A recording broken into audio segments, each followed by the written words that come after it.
ধন্যবাদ আপনার। প্রিয় ছাত্রছাত্রী, শুভ সকাল। তোমরা নিশ্চয়ই ভালো আছো।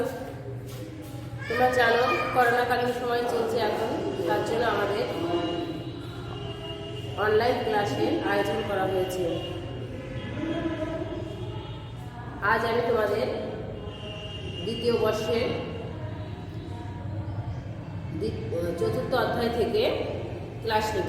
অর্থাৎ তোমরা জানো চতুর্থ অধ্যায়ের নাম হচ্ছে কি সামাজিক সমস্যা প্রতিরোধ এবং সামাজিক প্রতিষ্ঠান ও সংস্থা। আমাদের চতুর্থ অধ্যায়ের নাম হচ্ছে এটা। তাহলে আজকে আমরা কি ক্লাস নেব? দ্বিতীয় পত্র থেকে চতুর্থ অধ্যায় কি ক্লাস নেব।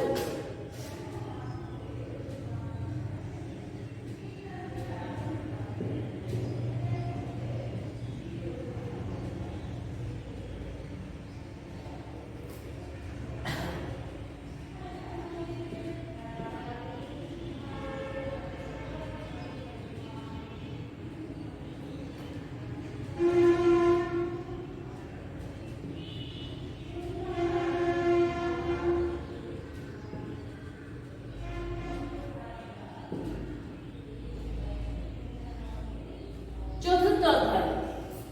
তাহলে আমাদের সর্বপ্রথম জানার আলোচনার আগে আমাদেরকে জানতে হবে যে সামাজিক প্রতিষ্ঠান, অর্থাৎ প্রতিষ্ঠানের ইংরেজি হচ্ছে কি ইনস্টিটিউশন। এ ধারণা অনুযায়ী যে কোনো সংঘই হলো কি প্রতিষ্ঠান। যেরকম প্রতিষ্ঠান কোনগুলো হতে পারে? পরিবার, রাষ্ট্র, ধর্ম, সমাজ, এগুলো হচ্ছে সবই কি প্রতিষ্ঠান। তোমাদের প্রতিষ্ঠানে যাওয়ার আগে প্রথমে তোমাদের একটা জানতে হবে যে প্রতিষ্ঠানের সংজ্ঞা কি। যা কিছু সামাজিকভাবে প্রতিষ্ঠিত সেটাই হচ্ছে প্রতিষ্ঠান। অর্থাৎ সামাজিকভাবে যা কিছু প্রতিষ্ঠিত সেটাই হচ্ছে কি প্রতিষ্ঠান। আমরা প্রতিষ্ঠানের বৈশিষ্ট্য বলতে পারি যেরকম কি, যেরকম সামাজিক প্রয়োজন পূরণ, এটা প্রতিষ্ঠানের একটা বৈশিষ্ট্য। আরেকটা বলছে কি আইনগত স্বীকৃতি, আরেকটা হচ্ছে কি সামাজিক স্বীকৃতি, আরেকটা হচ্ছে সমাজ পরিচালনার হাতিয়ার। এইগুলো সামাজিক প্রতিষ্ঠানের বৈশিষ্ট্য। এখন আমরা চলে যাই সামাজিক প্রতিষ্ঠান হিসেবে পরিবার ও বিবাহের ধারণা ও কার্যাবলী। তোমাদের প্রথমে জানতে হবে যে বিবাহ হচ্ছে কি একটি সামাজিক প্রতিষ্ঠান, পরিবার হচ্ছে কি একটি সামাজিক প্রতিষ্ঠান। তাহলে তোমাদের আগে জানতে হবে যে বিবাহ, আমরা আজকে বিবাহ নিয়ে আলোচনা করি যে বিবাহ কি। বিবাহের কিছু সংজ্ঞা আছে, বিজ্ঞানের মধ্যে কিছু সংজ্ঞা আছে। আমাদের আলোচনার বিষয় কি বিবাহ।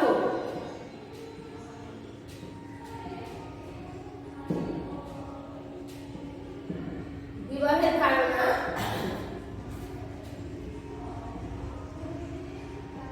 বৈশিষ্ট্য ও কার্যাবলী।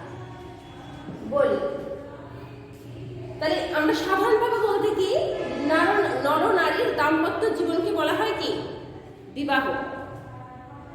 সাধারণভাবে আমরা কি বলতে পারি যে নর নারীর দাম্পত্য জীবনকে বলা হয় কি বিবাহ, যা মানব সমাজের একটি সার্বজনীন রীতি হিসেবে পরিচিত।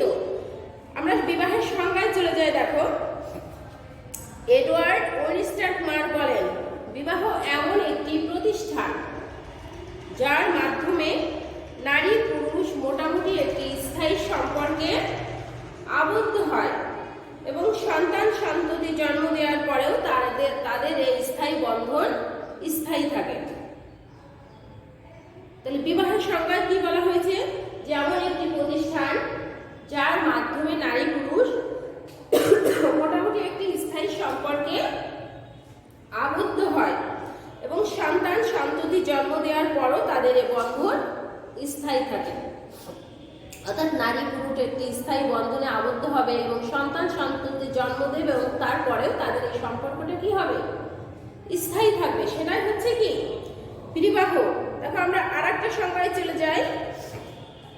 বিবাহের আরেকটা সংজ্ঞায় কি বলা হয়েছে দেখো,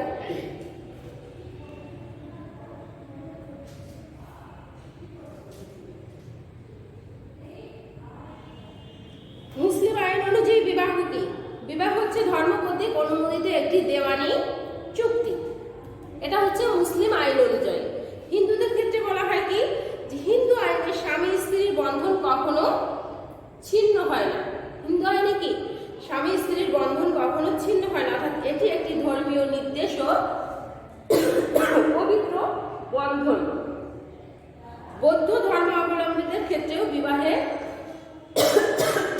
হিন্দুদের নীতি কি করা হয়, অনুসরণ করা হয়। অর্থাৎ হিন্দু ধর্ম এবং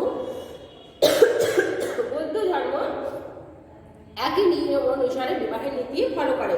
খ্রিস্টানদের ক্ষেত্রে কি বলা হয়েছে, বিবাহ একটি ধর্মীয় আচার এবং পবিত্র চুক্তি, যার মাধ্যমে একজন পুরুষ ও একজন নারী সারা জীবনের জন্য দাম্পত্য সম্পর্কে আবদ্ধ হয়। খ্রিস্টানদের মধ্যে বিবাহ কি হচ্ছে এমন একটি ধর্মীয় চুক্তি যার মাধ্যমে নারী পুরুষ একটি স্থায়ী সম্পর্কে কি হয়, আবদ্ধ হয়। এই গেল বিবাহের সংজ্ঞা। এখন বিবাহের বৈশিষ্ট্য কি বলা হয়েছে দেখো, বিবাহের মাধ্যমে স্বামী স্ত্রীর মধ্যে একটি বৈধ সম্পর্ক সৃষ্টি হয়। বিবাহের বৈশিষ্ট্য কি, অর্থাৎ বিবাহের মাধ্যমে স্বামী স্ত্রীর মধ্যে একটি বৈধ সম্পর্ক সৃষ্টি হয়। বিবাহের অন্যতম গুরুত্বপূর্ণ বৈশিষ্ট্য হলো বিবাহ সমাজ ব্যবস্থাকে টিকিয়ে রাখতে সহায়তা করে। অর্থাৎ একটা নারী এবং পুরুষের মধ্যে যদি বৈবাহিক সম্পর্ক সৃষ্টি না হয় তাহলে সমাজে কি আমাদের এই সমাজ ব্যবস্থাকে টিকিয়ে রাখা কখনোই সম্ভব নয়। তাই এই বলছি কি বিবাহ হচ্ছে সমাজ ব্যবস্থাকে টিকিয়ে রাখার একটি অন্যতম মাধ্যম। বিবাহের মাধ্যমে পরিবার গড়ে ওঠে এবং সমাজ গঠনের মাধ্যমে রাষ্ট্র টিকে থাকে। অর্থাৎ বিবাহ না হলে কিন্তু একটা নারী পুরুষের মধ্যে যদি বিবাহের সম্পর্ক গড়ে না ওঠে তাহলে কিন্তু পরিবার গঠন করা কখনোই সম্ভব নয় এবং সমাজ গঠনের মাধ্যমে রাষ্ট্র টিকে থাকে। এই বিবাহের মাধ্যমে কি যখন পরিবার গঠন হবে, পরিবারের মাধ্যমে থেকে আস্তে আস্তে কি হয়, একটা সমাজ গঠন হবে এবং সেই সমাজ গঠনের মাধ্যমে কি একটি রাষ্ট্র টিকে থাকবে। আরেকটা বলছে কি বিবাহ সমাজের স্থায়িত্ব রক্ষা করে। অর্থাৎ এই বিবাহটা কি সমাজের অস্তিত্ব কি করে, রক্ষা করবে। কিন্তু আমরা যদি মনে করি যে না আমরা আজকে বিয়ে করবো কালকেই ছেড়ে দেবো, তাহলে কি হবে, সমাজে একটা অরাজকতার সৃষ্টি হবে। সে সমাজ কিন্তু টিকিয়ে রাখা কি অসম্ভব হয়ে যাবে এবং সমাজের ভিতর অনৈতিক কিছু ঢুকে পড়বে। তাই বলছি কি যে বিবাহ সমাজের স্থায়িত্ব রক্ষা করে। এখন আমরা চলে যাই যে সামাজিক প্রতিষ্ঠান হিসেবে বিবাহের কার্যাবলী। কার্যাবলীর পয়েন্টগুলো আমরা লিখে দিব যে কার্যাবলীতে কি বলেছে।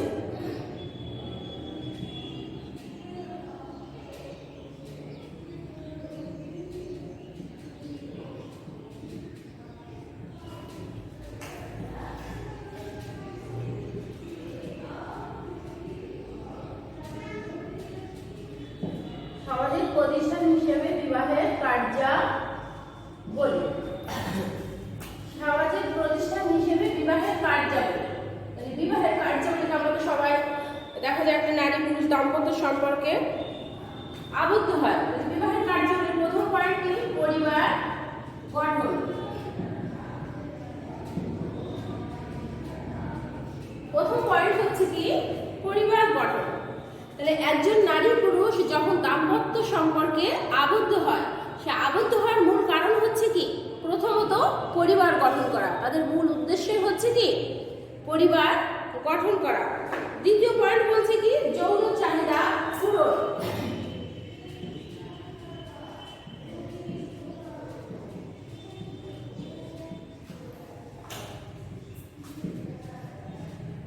যৌন চাহিদা পূরণ অর্থাৎ বিবাহের আরেকটি অন্যতম উদ্দেশ্য বা কার্যাবলী হচ্ছে কি যৌন চাহিদা পূরণ।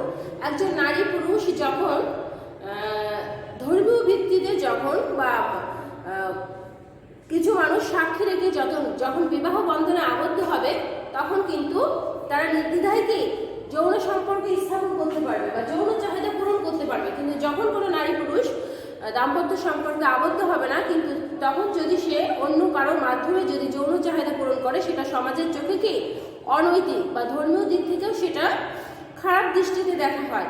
এই কারণে কি করা হয়, বিবাহ বন্ধনের মাধ্যমে মানুষ কি করে এই যৌন চাহিদাটা পূরণ করে থাকে। আরেকটা বলছে কি সামাজিক সম্পর্ক সৃষ্টি।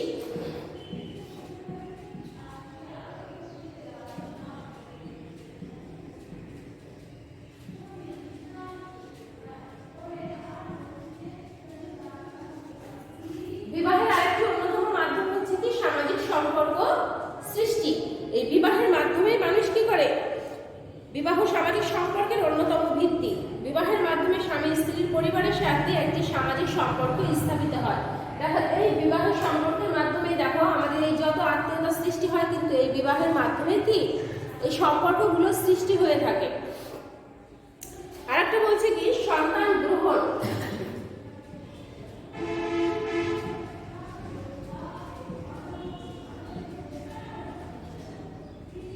সন্তান গ্রহণ, আমরা যখন সন্তান নিতে ইচ্ছুক হব তার আগে আমাদের কি থাকতে হবে?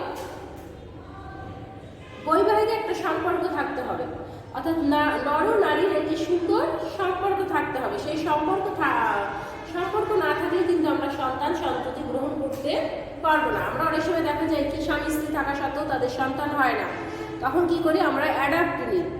কিন্তু আমরা যখন বিবাহই হবে না তখন সেক্ষেত্রে আমরা কি সন্তান কিভাবে নিব?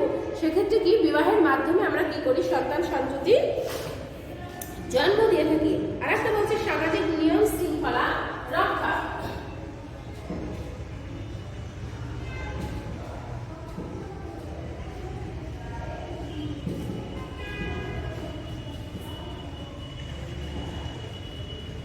সামাজিক নিয়ম শৃঙ্খলা রক্ষা, এই বিবাহের মাধ্যমে কি সমাজে সামাজিক নিয়ম শৃঙ্খলা রক্ষা করা সম্ভব হয়।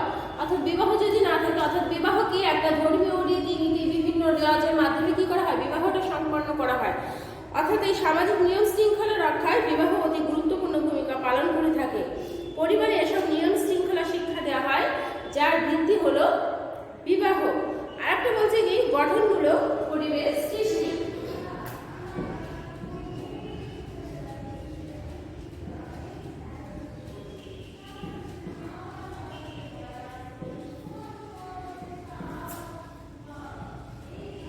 গঠনমূলক পরিবেশ সৃষ্টি, অর্থাৎ একটা সুন্দর পরিবেশ গঠন করতে গেলে দরকার কি? বিবাহ দরকার।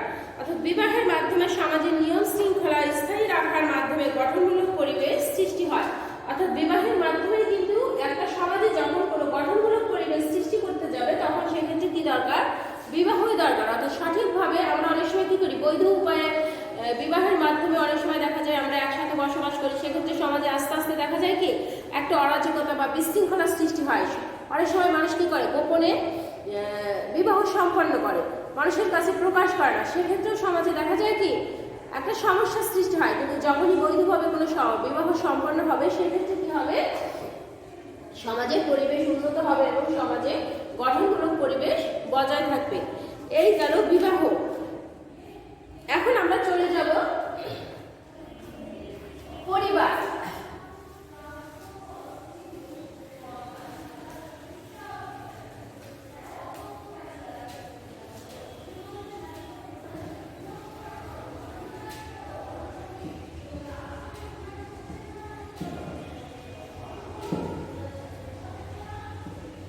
পরিবারের ধারণা, বৈশিষ্ট্য ও কার্যাবলী।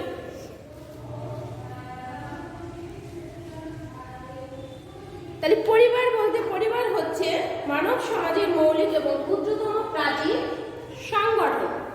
পরিবার হচ্ছে একটি ক্ষুদ্রতম প্রাচীন সংগঠন। সামাজিক জীবনকে সুন্দর ও সুষ্ঠুভাবে পরিচালনার তাগিদে মানব সৃষ্টির উৎসলগ্ন থেকে গড়ে উঠেছিল এই পরিবার। সাধারণভাবে আমরা পরিবার বলতে বোঝাই কি?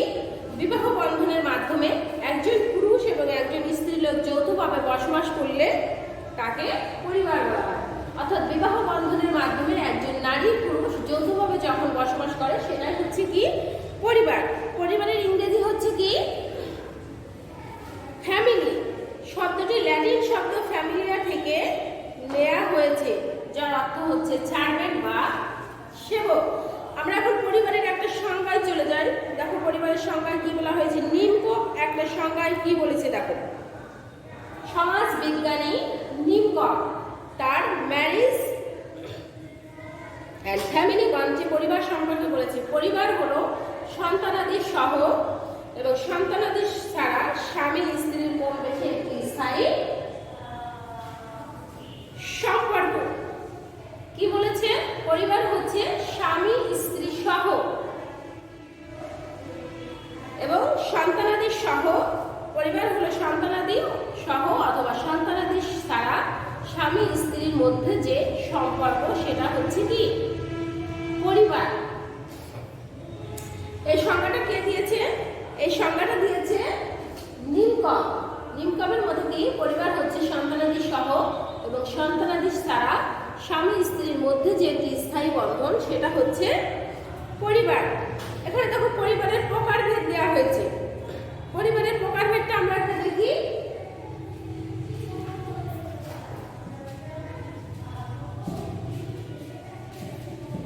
পরিবারের প্রকারভেদ। পরিবারের প্রকারভেদে কি বলা হয়েছে দেখো। প্রথম হচ্ছে কি স্বামী স্ত্রীর সংখ্যার ভিত্তিতে পরিবার। দ্বিতীয়টা হচ্ছে কি ক্ষমতার ভিত্তিতে পরিবার। তৃতীয়টা হচ্ছে কি বাসস্থানের ভিত্তিতে পরিবার। চতুর্থটা হচ্ছে উত্তরাধিকারের ভিত্তিতে পরিবার। পঞ্চমত হচ্ছে আকারের ভিত্তিতে পরিবার। তাহলে স্বামী স্ত্রীর সংখ্যার ভিত্তিতে পরিবার কি? যেরকম এটা হচ্ছে এক বিবাহ পরিবার, বহুপত্নিক পরিবার, বহুপতি পরিবার। ক্ষমতার ভিত্তিতে পরিবার কি বলছে? পিতৃপ্রধান পরিবার, মাতৃপ্রধান পরিবার। বাসস্থানের ভিত্তিতে পরিবার কি বলছে? যে পিতৃবাস পরিবার, মাতৃবাস পরিবার বা নয়াবাস পরিবার। উত্তরাধিকারের ভিত্তিতে পরিবারের ক্ষেত্রে কি বলছে? যে পিতৃসূত্রীয়, মাতৃসূত্রীয়। আর আকারের ভিত্তিতে পরিবারের ক্ষেত্রে কি বলছে? যে অনুপরিবার, বর্ধিত পরিবার, যৌথ পরিবার। এই হচ্ছে পরিবারের প্রকারভেদ।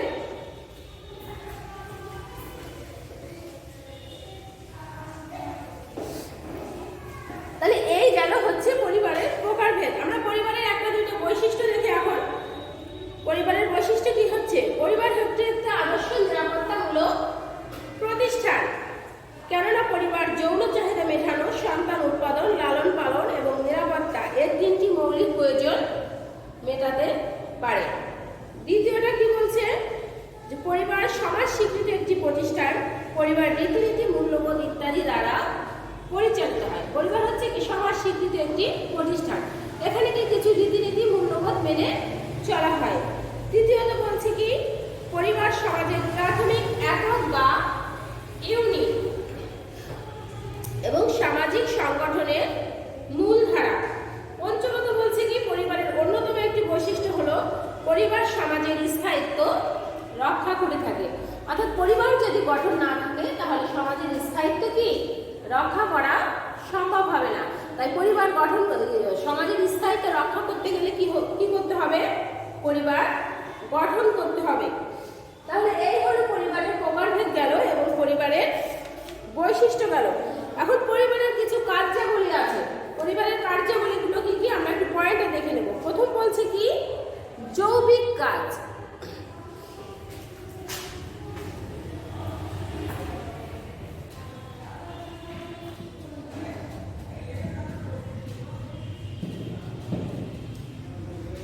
পরিবারের কার্যাবলী প্রথম পয়েন্ট হচ্ছে কি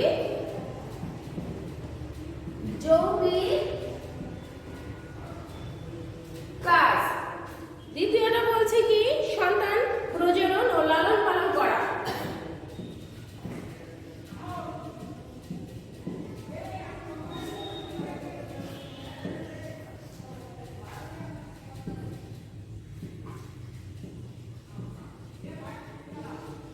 সন্তান প্রজনন ও লালন পালন করা।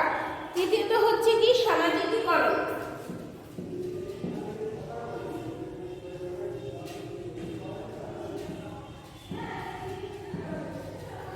সামাজিকীকরণ। চতুর্থত হচ্ছে কি অর্থনৈতিক কাজ।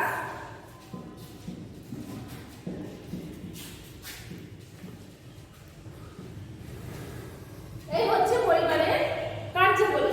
তাহলে তোমাদের সাথে আজ আমার এই পর্যন্তই আলোচনা। আমি আশা করি তোমরা আমার আলোচনা বুঝতে পেরেছো। তোমরা ভালো থেকো, সুস্থ থাকো, এই কামনায় শেষ করি।